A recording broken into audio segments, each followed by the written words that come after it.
Welcome in. Appreciate everybody that is tuning in on a special Tuesday edition.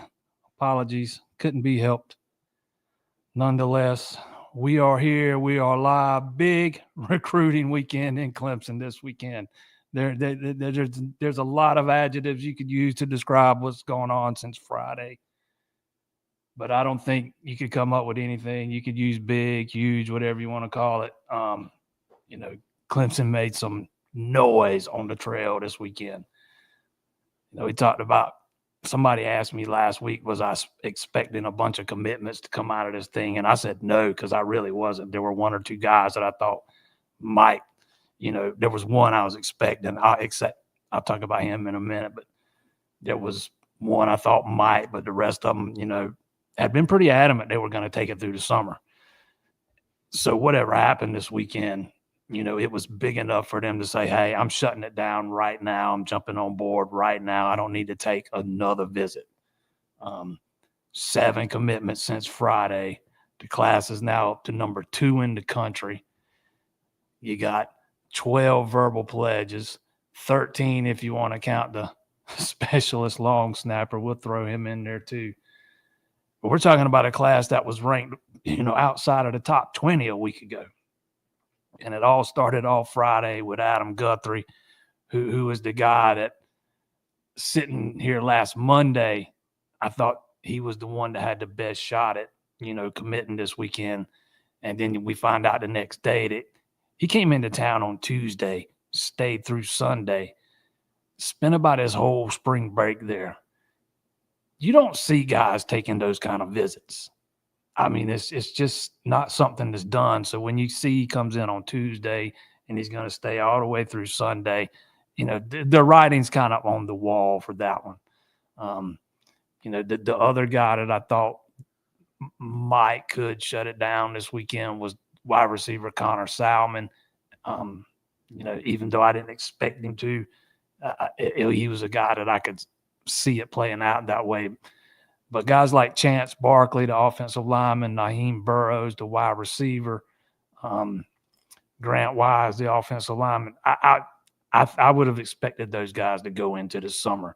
Caden Gephardt, I could have went either way on him.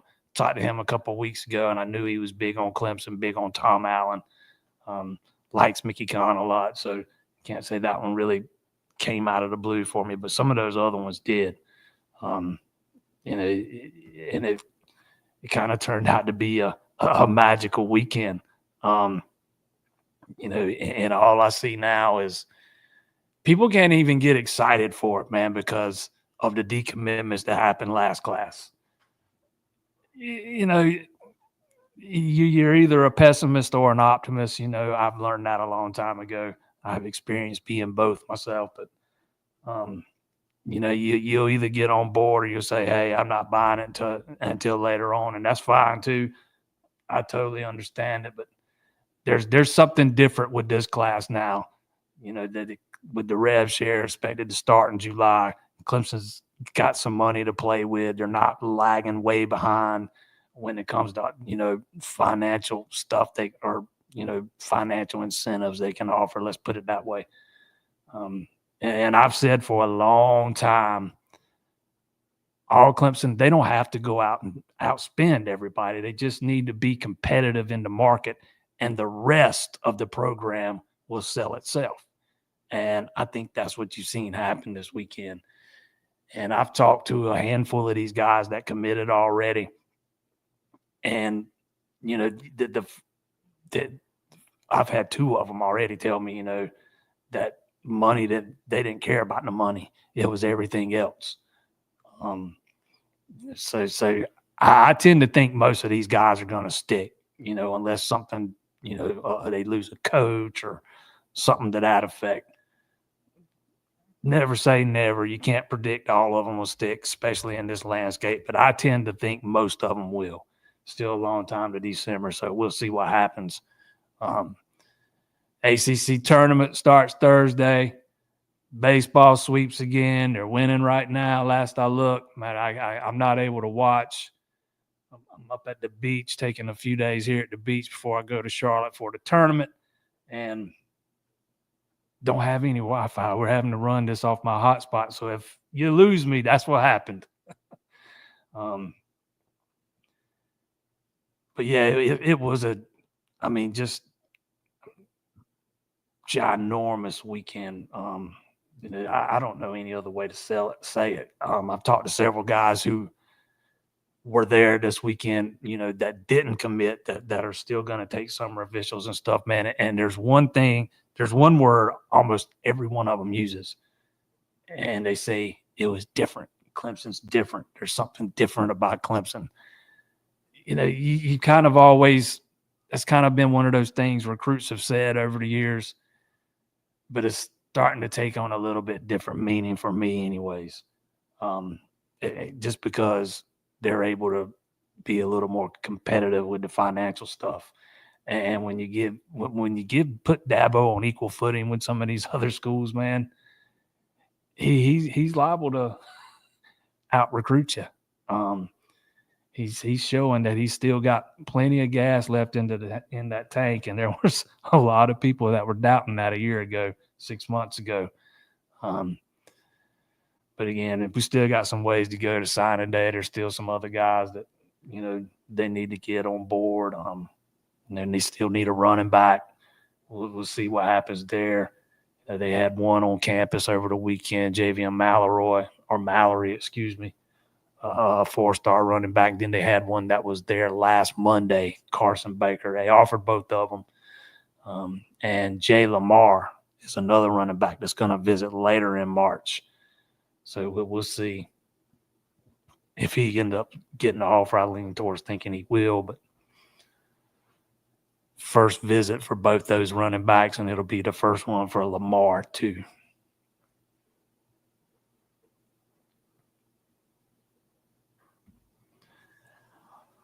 What's going on with Zion Giles? He's just one of those guys. I can tell you this. Zion told me on multiple occasions that he grew up rooting for Clemson. He grew up a Clemson fan. But I can also tell you this, that plays no factor into his recruitment at all. He has totally handled this thing like a business transaction. He's standing on nothing but business, and that's kind of the way he's handled this thing. I have not gotten a good feeling about Zion and Clemson ever since the last time I talked to him, which was, I think, back in December. Not because, he said anything to make me think that. It's just some of the things. It's just some of the things that he did say in the conversation makes me tend to believe he's probably gravitating somewhere else. I still think Clemson's going to take at least one more offensive lineman. I wouldn't be shocked if they took two more, depending on, if they could get the right two. At least if you look at who they've already gotten, you would think they'd at least want to take one more tackle. And so I saw somebody mention Maxwell Riley here. Maxwell Riley to OSU was a shocker. Not really. I know there was a lot of crystal balls or whatever in for him to land at Clemson. But again, I think they want to take I think they're going to take one. I could see them taking two more, but the one I think they want it to be a tackle. I mean, just based on looking at who leaves and who's leaving after the season, or who's set to leave after the season, and who they've already got in this class. And I don't know that Riley fits that mold. If they didn't have the weekend that they did have and land the offensive linemen that they landed, maybe Riley plays it out a little bit longer. But once you get the guys on board that you got on board over the weekend, the writing was kind of on the wall there.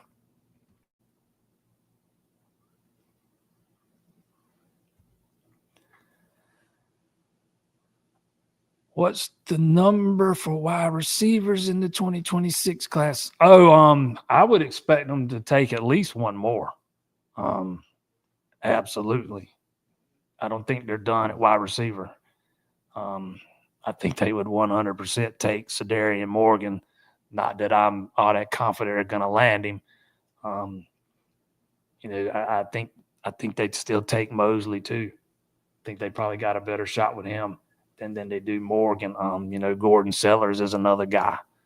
But it might end up depending on who the guy is. But I think you see them take one more wide receiver, and I will 100% tell you they'd take this Sedarian Morgan, because he's just a different kind of dude. He's one of those longer guys that you can throw out there on the boundary. And they don't have a lot of those dudes right now, or they won't come 26 and 27. So he's probably still need one more like that.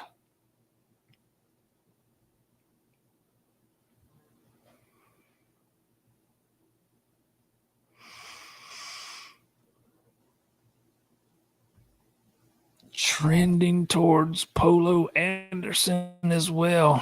Yeah, he's a guy that does. I'm not outside of a couple of yes or no's when I've asked him was he visiting a specific date. He's a guy that he hasn't talked to me anyways. I don't think he does much media stuff. But he's been pretty adamant about announcing on his birthday in May. We'll see if he holds out that long, but yeah, you gotta think Clemson's in pretty good shape there too.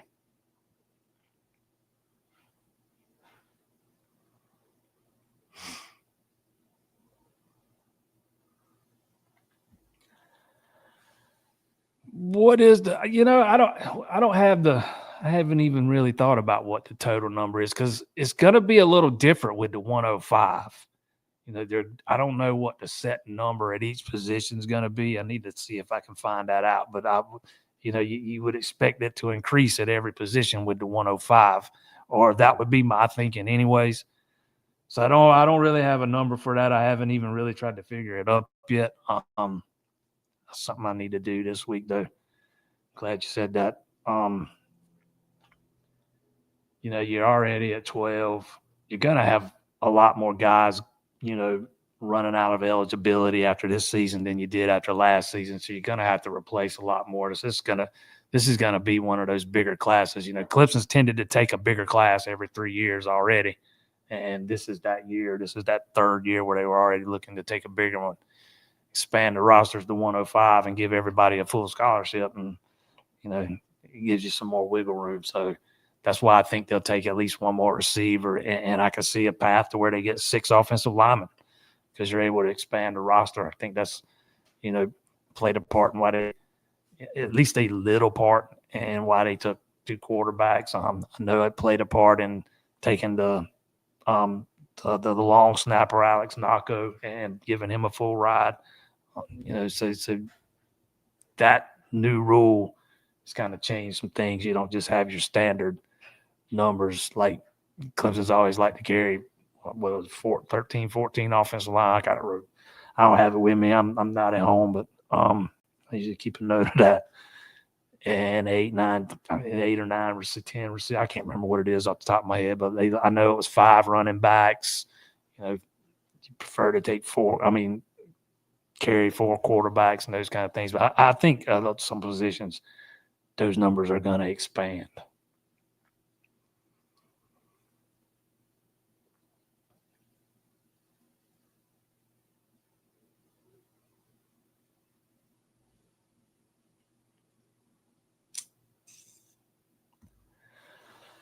A number of great coaches, stable environment, and semi-deep pockets is paying dividends for this class. I think the coaches, absolutely. I've said it on here a few times. I think, I think Dabo absolutely earned the right to, run his program the way he sees fit, hire who he wants to hire. I just think maybe they had too much inexperience on the offensive side, at one time there for a period of time. I was never one that had a big problem with Wes getting the defensive coordinator job. It just didn't work out. Not every move works out. And, props to Dabo for realizing it. It's still a lot of people forget, Wes's defense carried that team for 2 years while the offense could barely move the ball, much less put it in the end zone. For whatever reason, it just fell off a cliff in 2024. And then there's no way you couldn't, there's no way you cannot make a move there. And props to him for doing it and recognizing that. But, when you replace him with a Tom Allen and you really, and then you send Ben Boulware, who's got the personality as big as that ocean out there. You send a guy like that out on the recruiting trail, kids gravitate towards that. I think Boulware is a big part of the reason why Clemson's back in it with 5-star linebacker Tyler Atkinson. Clemson was totally off his radar until they hired Tom Allen and promote Boulware. I can't remember if it was Boulware's first stop. If it wasn't his first, it was one of the first. It was there to see Atkinson. It was Boulware and Dabo and Mickey Kahn. And I touched base with Atkinson the other day, and he says they've got this whole vision for him, man. I don't know if y'all saw the story on the site, but they call it the Acting Up Plan. A plan for him to graduate in 3 years, and it's specifically tailored for him. And whether they land him or not, I don't know. Still a ways to go with him, but it made an impression, man. It got him a seat at the table, and at this point, that's all you can ask for. But yeah, I think the coaching moves have played a big factor here. And again, we've talked about it many times. Lack of NIL funds, really hurt Clemson in that last recruiting class. When now that they're going to have access to that rev share money, they're not going to be able to outspend everybody. But again, all you got to do is be competitive. You can put something competitive together, and then you can sell them on everything else that Clemson offers, like Paul Journey. I know that's something that a lot of these recruits, talk about because other schools don't have those kind of things. And Dabo's, emphasis on graduation and grades, those kind of things, making an impression on parents. Like I had a long conversation with Connor Salmon the other day. I think it was Sunday. And, at this elite retreat and the official visit weekend, Dabo gets up and does his big speech. And I think Salmon said he thought it went for about 2.5 hours. And, he was telling me how beforehand he was told that, Dabo was going to give a long speech. And he said he was worried about being able to stay awake through the whole thing because he, has a hard time staying awake through long speeches. And he said, next thing you know, Dabo's in the middle of it. And you don't even realize how much time's passed because you're hanging on every word. And that speech is what made Salmon want to shut it down right then. He said he went to Dabo's office as soon as the speech was up. Well, I take that back. He said he went and sat down at a table with his parents because they weren't sitting together during the speech, and talked to his parents about shutting it down now and seeing if they were on board with it. And they were, and they headed straight up to Dabo's office.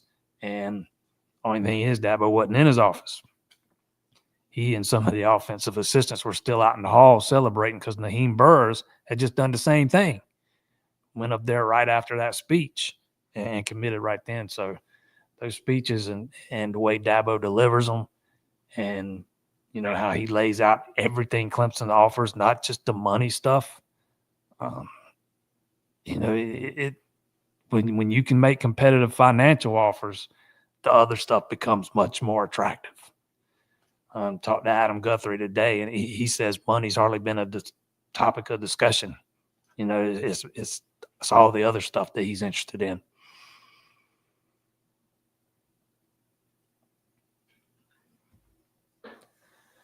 Signing periods in December, yeah.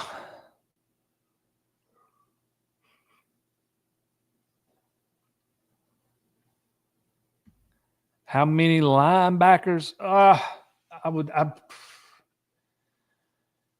One or two. They moved the number up to 9. I remember Dabo saying that. They added a number there, and that's the spot Jeremiah Alexander filled. You get Logan Anderson back. You won't have him this year because of the ACL, but you'll get him back next year. But yeah, they'll definitely take one, maybe two.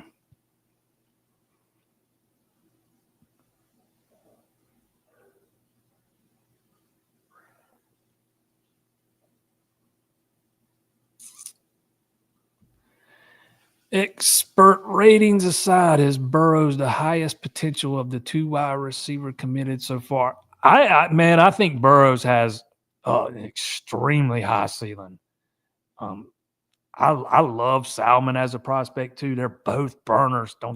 This is not a knock on Salmon in any way, but I think Burrows, he might, no matter who else they might land the rest of the way, receiver wise, Burrows is probably going to be my favorite of the group.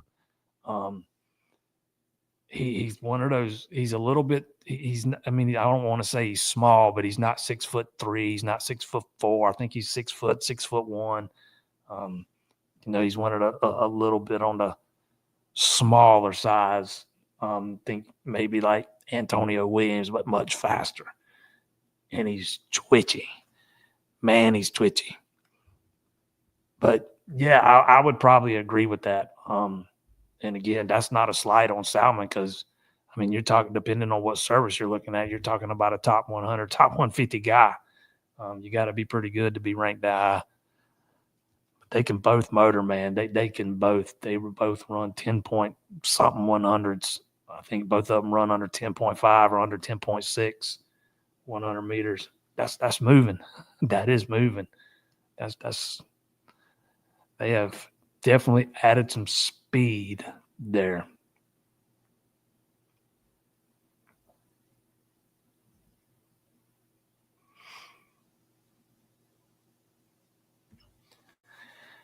Leo Delaney. He is one I've not talked to since the Elite Retreat, but I think I have talked to him recently. Just can't remember exactly when it was. He's one I think will take it into the summer. I think Clemson's in a position to where they can be picky with the next guy that they take. He's definitely one to keep an eye on for sure.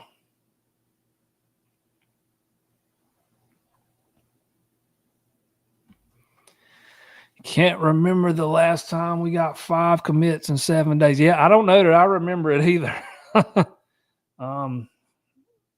I thought about that last night on my way up here. I was trying to think when the last time they had gotten 6 in 4 days because they didn't have the one from today yet. It's some kind of heater they're on, man. I think Dabo's kind of put the college football world on notice saying, hey, man, you're trying to throw dirt on my grave just a little prematurely. And he's been telling us.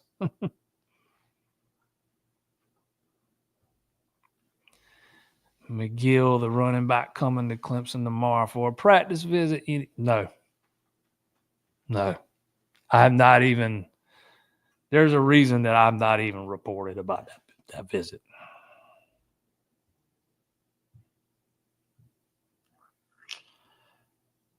Baseball's winning 6-1.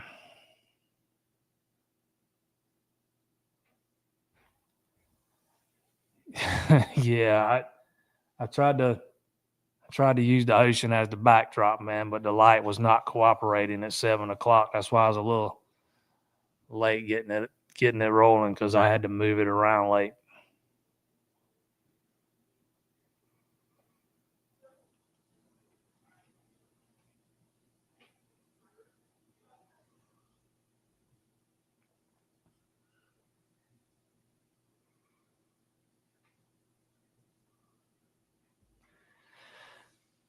We had 6 5-stars last year. No, Clemson never had 6 5-stars.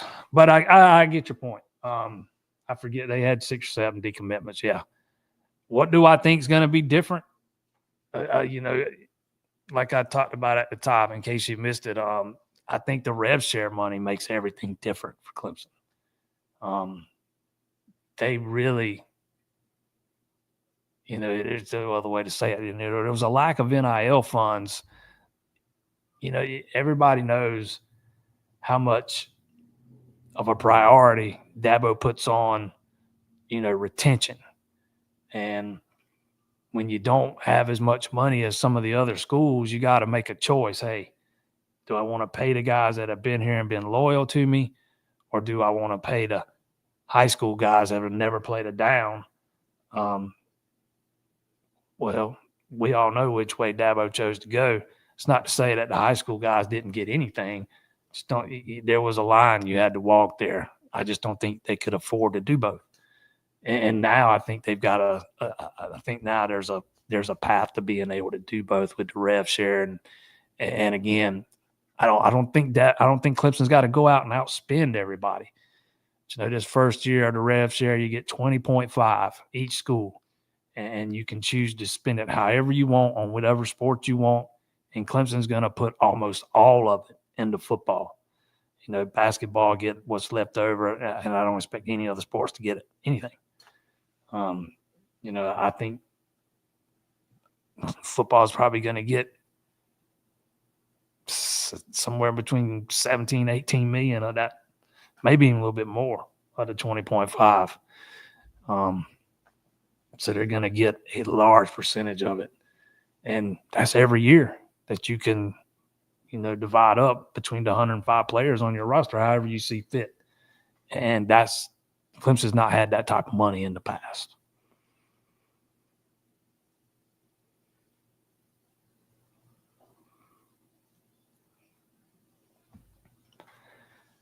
Watching Tristan Smith, he looks to have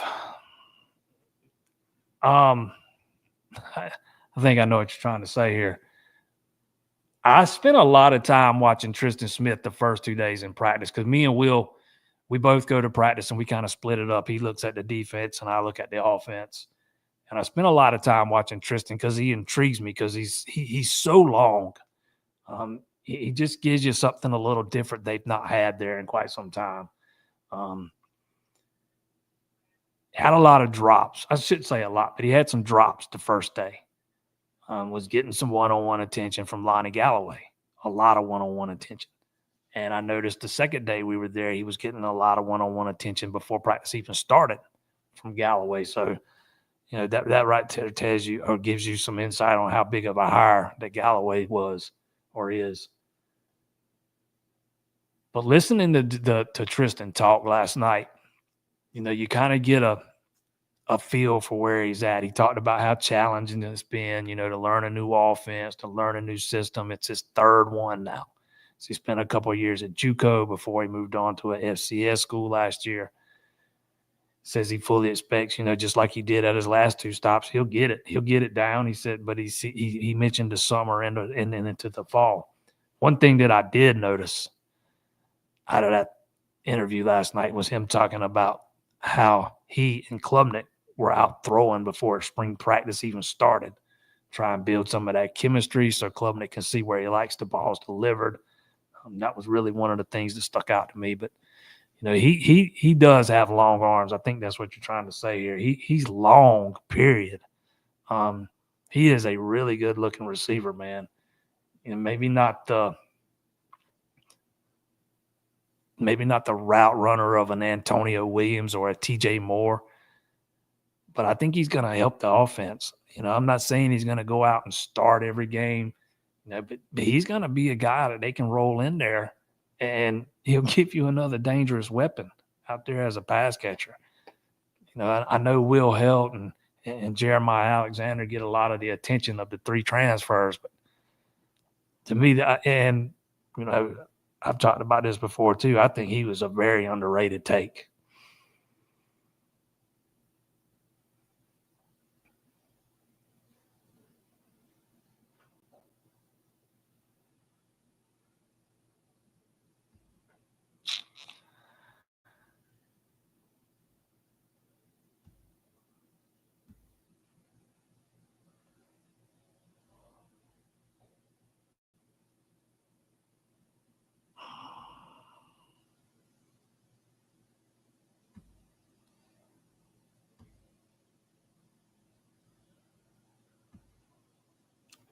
Still need defensive ends. Yeah, you need to restock there for sure. They had a couple up there this weekend. I'm trying to remember who they were off the top of my head. They've had a couple like Samote Cato Angas going to Southern Cal, Jake Cruel, the IMG kid. He's not coming to Clemson. Cam Brooks is a guy that was there this weekend. Dre Quinn's a guy that was there this weekend. I think they're in pretty good shape with both those guys. They're depending on what service you look at. They're one. I know at 24/7, Brooks is a 4-star and Quinn's only a 3-star, but he's not a 3-star at all of them. Kamarian Johnson's a guy that was there this weekend. He's probably a name worth watching. Those are probably the three, right at the top of the list. Kamari Brooks would be another one, but I probably like their chances better with Brooks or Quinn or Matthews than a do Kamari Brooks at this point. But those would be the names to know at this point.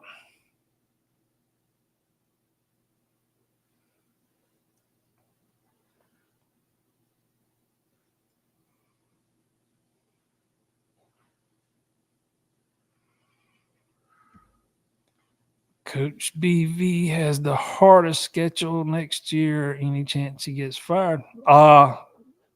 They want to write that check. He just got a big fat extension after 2023, but I think he's on the hot seat for sure, man. I don't know about whether he gets fired or not. It'll depend on if he goes 7-5 again. They're probably going to have to sit down and have some serious discussions about that. And it's going to be a big fat check they're going to have to write to do it, though. He's got a pretty steep buyout. But other than that, I don't know what to say about it. I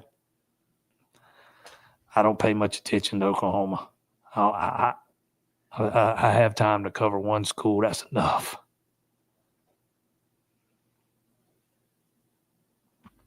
Wait, we're not firing Grisham. I was waiting on that one. It's had a couple pretty good classes in a row now. The beach is very peaceful, and no, I'm not doing ocean water ever again, man. Ever again. If you know what I mean. If you know, you know. Some of you know, some of you don't. But I don't do ocean water, man. It's fine to look at, but I ain't getting back in it.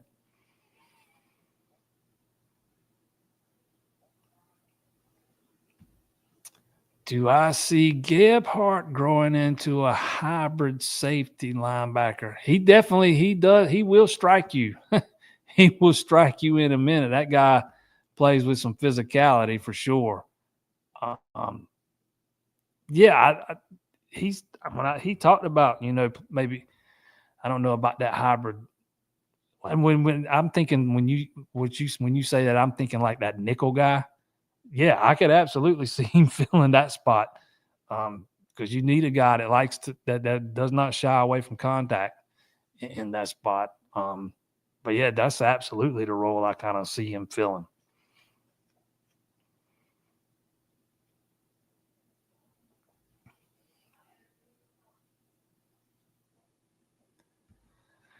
Still confused a little bit on how NIL still comes into play. Read there were going to be rules. Is there a cap on how much they can be used now? Yeah, there's supposed to be there's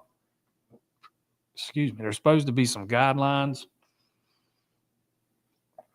that are being put in place now starting this summer where they have to be approved through a clearinghouse type thing. It's going to be the deals will be oversaw or overseen by a third party, not the NCAA.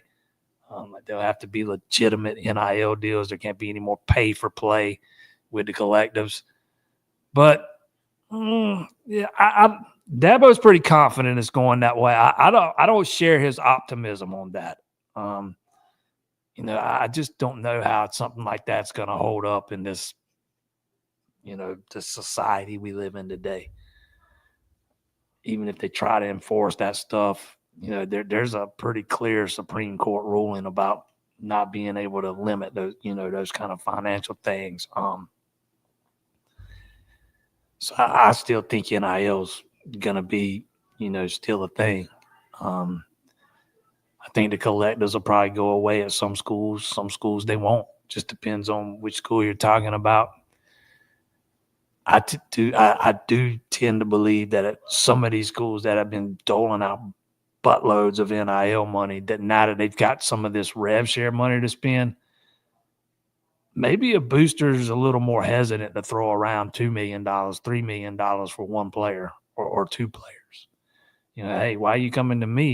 You can spend it yourself now, especially when you're not, none of these guys are getting any return on their investments. It's money you're giving away.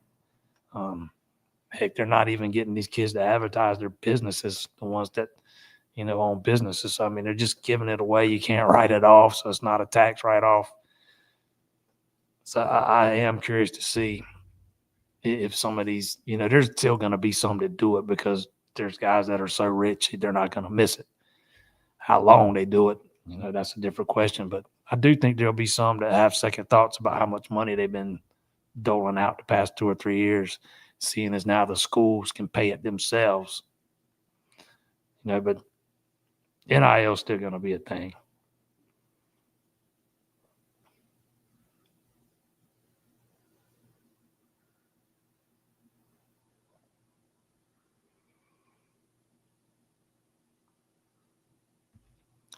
It's got to be hard going from an FCS guy to one of the top QBs in the country who can sling it. Not only he went from JUCO to FCS and now to Clemson. Yeah, I imagine it's a pretty steep step up. And that was another thing he talked about last night, realizing that when he got there, hey, I'm no longer the best guy on the field. Everybody's as good. Everybody's good. He also talked about being a little awestruck. I think that was the word, starstruck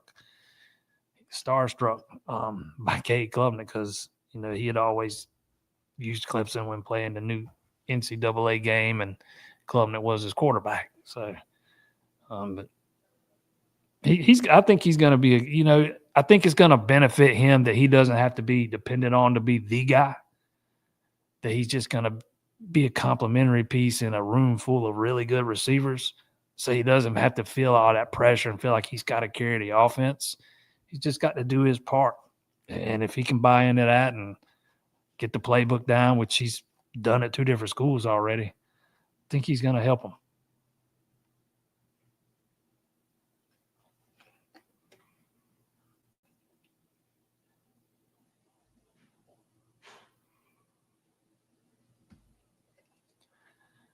Do I think Clemson will get Tyler Atkinson?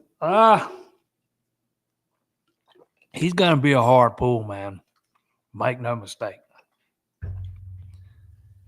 I think that Clemson absolutely put themselves back in it, though, this weekend. They had already kind of gotten a foot back in the door with him during the contact period, with Boulware stopping by and seeing him a couple of times. But getting him back on campus for the first time in I don't even remember. It's been at least a year. That and with the plan they presented him, their vision for him, Dabo's 2+ hour speech, all that stuff resonated with him, man. They got themselves a lot of momentum going into that, for him coming out of the weekend. But he's still going to take, he's going to go to Alabama. He's going to go to Georgia. He's got lots of visits still to take. He'll see through his officials. I think the fact that Boulware has gotten Clemson a seat at the table for this guy, it cannot be understated how even if they don't land him, how good of a job he's done here. Because 6 months ago, Clemson had no shot with this guy. They weren't even on his radar really. And, just since January, we're talking about 3 months, and Boulware's got him a seat at the table.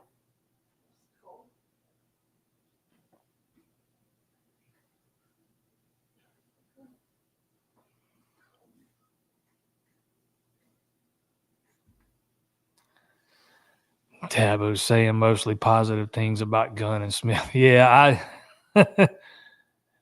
the punting was up and down the days we were out there, up and down, and I'll leave it at that. You'd see them hit a good one, then you see them hit a bad one, and that's not what you want out of your punters. But there's, we're not even halfway through spring, and like Dabo said at his presser the other night, what we're seeing is not, competitive. It's not what they're judging them on, man. It's just these drills they do for punt returns and stuff. We'll see what Gunn does, man. There's no doubt he's got a cannon for a leg. So does Smith, though. It's just a matter of them knowing where it's going after they hit it.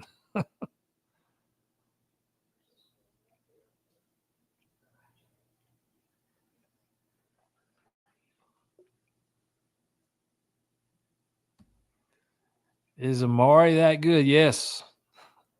Amari's a guy that I've watched play a lot the past 2 years just because he's from where I live. Hey, man, how good is Amari Adams? Very.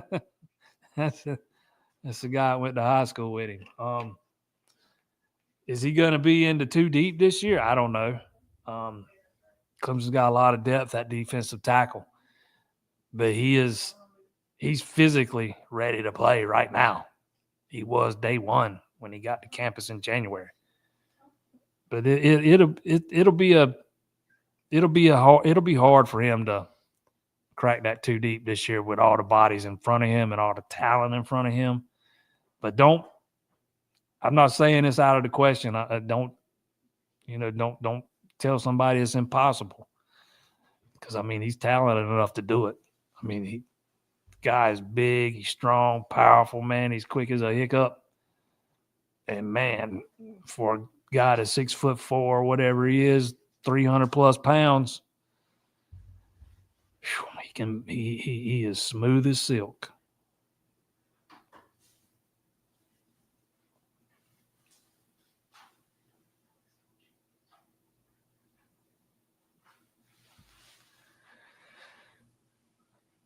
With the exception of Jesus, has there ever been a bigger resurrection than Brownell? Was it the old ACC coach's return or portal that has helped him? I think Brownell's always been the coach that he's been.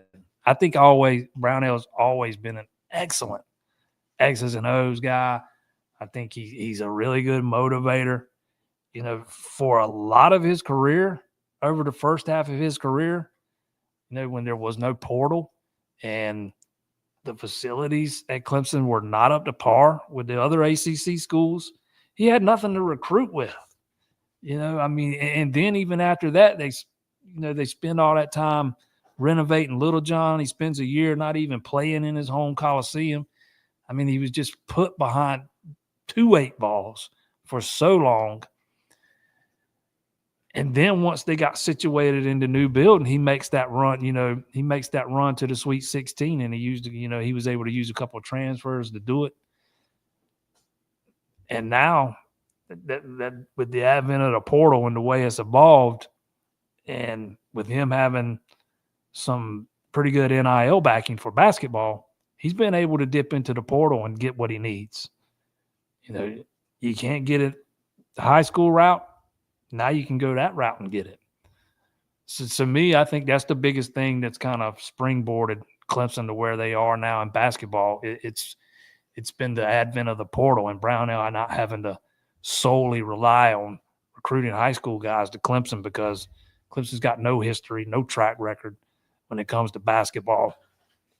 Before last year, they hadn't made an Elite Eight since, 1980 or whatever. They've only got very few Sweet 16 appearances in the history of the program. There's just not a lot of success there to recruit from or to recruit on. But when you can go to a transfer and sell him on coming to play for you for a year or maybe two, and not only coming to play for you, but you're going to bring this guy in with him or this guy in with him, it starts to get much more attractive. And now that he's had a Sweet 16 run and an Elite Eight run, he's in a pretty good spot. They had a 5-star there for the final home game of the season from Florence, Josh Leonard. He's a 2027 guy, so he's got a long ways to go, but that's the second 5-star that's visited during the season. How often have you heard about 5-star basketball players visiting Clemson? How often have you heard of two different ones visited in the same season? But yeah, I believe the portals had a lot to do with it.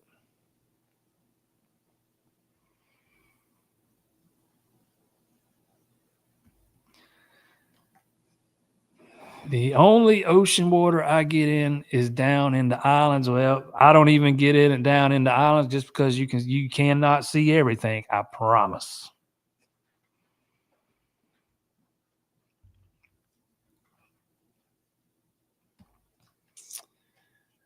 Will the transfer linebacker Alexander start next year? I think your two starters are going to be Woodaz and Sammy. Tom Allen likes to run that 4-2-5. You're not going to see a bunch of 4-3. Depending on, maybe you might see it here or there, depending on the opponent. Like last year when Clemson played Virginia Tech, the offense they run kind of dictates playing a 4-3 against them. But I think your two starters are Sammy and Woodaz. No NIL oversight for companies per Robert. That's a huge leap. I'm not all that up to speed on the rules, but if you listen to Dabo, he acts like they all got to go through the clearinghouse. I don't know. Either way, the way the rules are written, they're supposed to be legit NIL deals. Even if it's for a company, they're going to have to still go out and advertise for you. You can't just pay them and them not do nothing. But again, I don't know how they enforce that stuff anyways. So, I don't think it matters one way or the other. I just don't see these.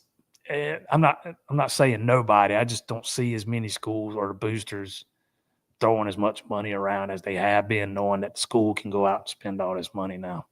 So, they just don't get anything out of it, man. It's just like throwing money away. Obviously, you got, like the big booster at Michigan. He's going to still throw his money around, I'm sure. Ellison and some guys at some other schools. I just don't think it's going to be as common as it has been.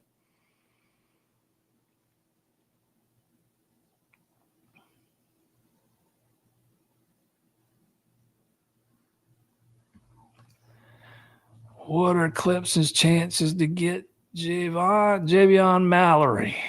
I've seen his coach came with him on his visit. His coach being Jacoby Ford. Kid he's good. I don't know what Clemson's chances are at this point. All you can say is they threw their hat in the ring. Same with Carson Baker, and I expect they'll do the same with Jay Lamar at the end of the month when he gets here. Lamar is coach. One of the coaches on his coaching staff is Sean Calhoun, who used to coach Nolan Turner.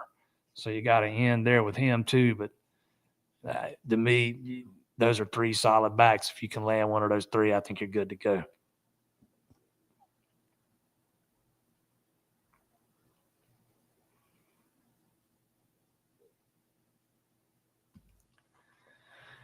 Is Vizina ready to go if needed, or is he still a work in progress? I don't think anybody can really answer that for you until you see him out on the field. I mean, people keep saying he needs to get in games to be developed, and I think that's a pretty important piece. Don't get me wrong, but I don't know that it's quite as important as people make out. You know, he, his first start probably is scheduled to be against LSU next year, so he's going to get a real big assuming everything goes the way they want it to go, his first start will be against LSU next year. That'll be a pretty good test coming out of the gate. Where he's at, we just don't get to see enough in practice to really answer that, man. We just see individual drills and some stretching and stuff. When you talk to people about him, they rave about him. But until you see it in a game, you're just not going to know. And I'm not talking about seeing him in a game when you're up 40 against Citadel. You need to see him with the pressure on. And he's just not in a position to do that right now with Cade still there. I wish I could tell you more, but I just think that's one we're not going to know the answer to until he gets out there. Just go get a proven punter from the portal. Stop messing around. See, I don't think you have to do that right now. I don't see the big deal with seeing what you got in Jack and Robert, and if they can grab the bull by the horns in spring, great. If not, then you got an opportunity to go get a guy. We're talking about, I might feel a little different if it was linebacker or, you really needed a wide receiver with a punter. I mean, it's not like he's got to come in and learn this big, thick playbook or learn where he's got to be on the field and which gap to fill. And it's just he's got to come in and kick. I think you're fine if you go through the spring and then go get a guy, if that's what you need to do. You got those two guys, Smith. That's what you brought him in here, or they brought him in to be the punter, to be the starting punter. So I don't really have an issue with them giving him the opportunity to win the job. Now, if he can't win it and show that he can be what they need him to be, and that's better than what Swanson was last year for sure, then, yeah, I think you need to go get a guy. But I don't think you have to do it right this second. Not to mention the fact, who knows who might jump in and into the portal during the spring window. There might be a guy jump in there, a punter jump in that's not in there yet.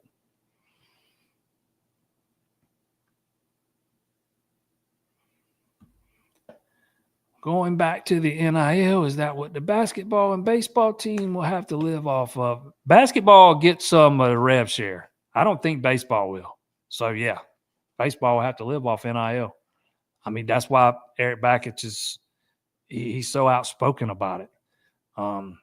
That's why he wants every fan to follow every player on Twitter, so maybe they can help grow their brand and, maybe get some kind of endorsement deal, even if it's something small, anything to help put a few dollars in their pockets. Because right now, all those guys are having to pay out of their pockets. They just go to school.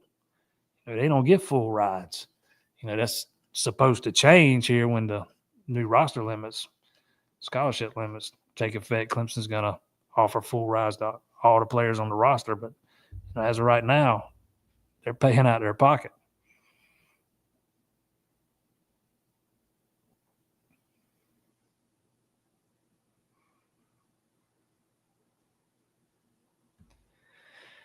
Is Hannafin likely to make the two deep at safety, in your opinion? I don't know, man. I keep going back and forth on that.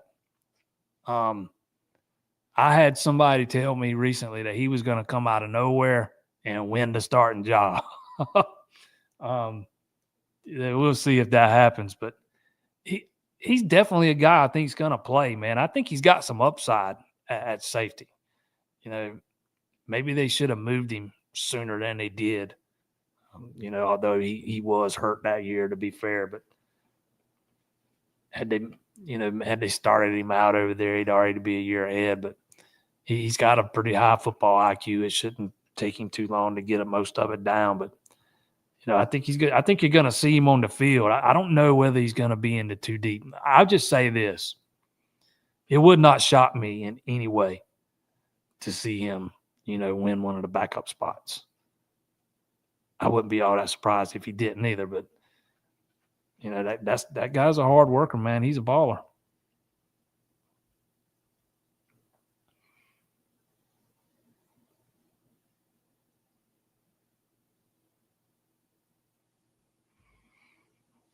We all need to contribute to 110 society. You don't have to give a lot. Even 110 helps. I am no way good financially, but I love my Tigers. Yeah, I mean, I still think NIL is going to be needed, man. Even for football, it's a way to supplement some stuff. Maybe if you come up short here or come up short there, still going to need it for baseball. Definitely going to need it for basketball. I'm not as optimistic as Dabo is about all this stuff being up above board and all these backroom deals going away. It kind of is what it is.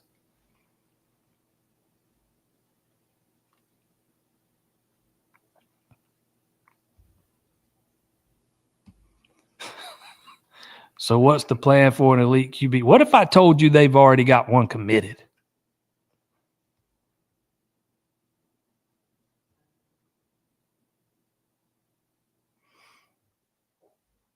Because I'm a full believer that they do. And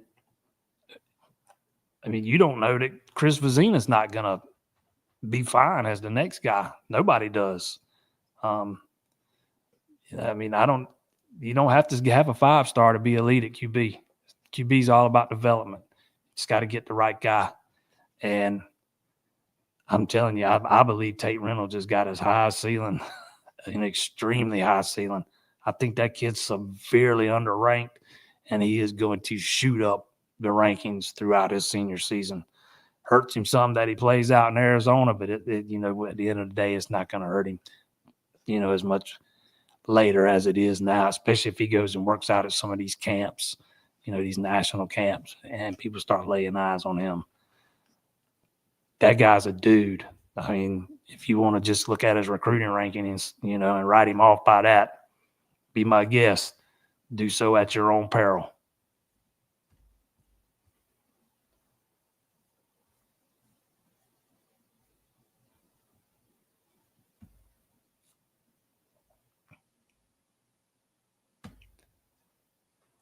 As of today, where would I rank Cade amongst all-time Clemson QBs? Not even in the top 5. That's a question for after his career is over, though. There's still a lot he can do. Still a lot he can do. Is there any chance Gideon can win the starting running back job by game 1? Yes. Yes. My only thing is about that is Dabo, he tends to like to play those veterans when they open up with a big opponent like LSU. Go back to last year, and you didn't see much of TJ Moore in that game. Didn't see a whole lot of Wesco. And then all of a sudden you started seeing them after that. We'll see if that changes. But I would fully expect him to get some opportunities, even if he's not the guy that runs out there first. But if he's not the starter day one, I could absolutely see him winning the job in game 1. He is that good. His ceiling's that high.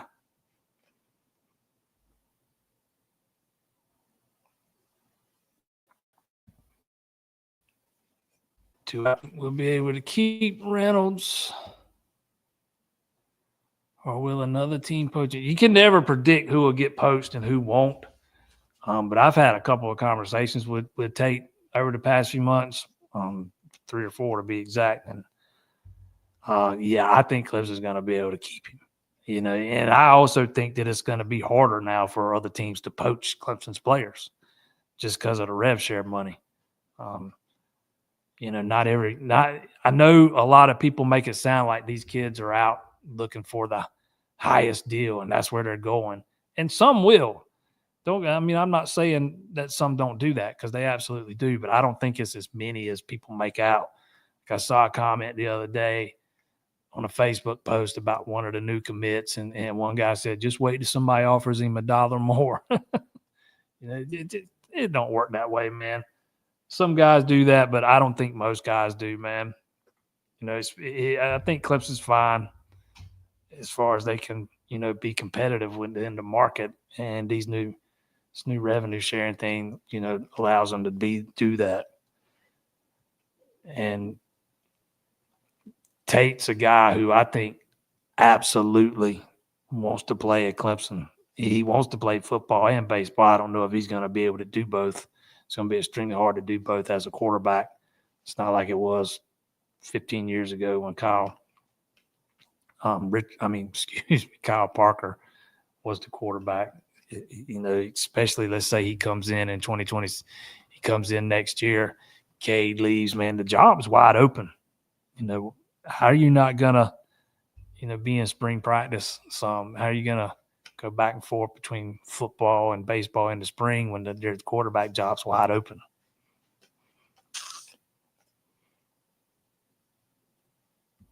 Yeah, Tate was in town for the elite retreat this weekend, and they made it over to the baseball game Sunday. He was sitting over there with Garrett Riley and Taj Boyd.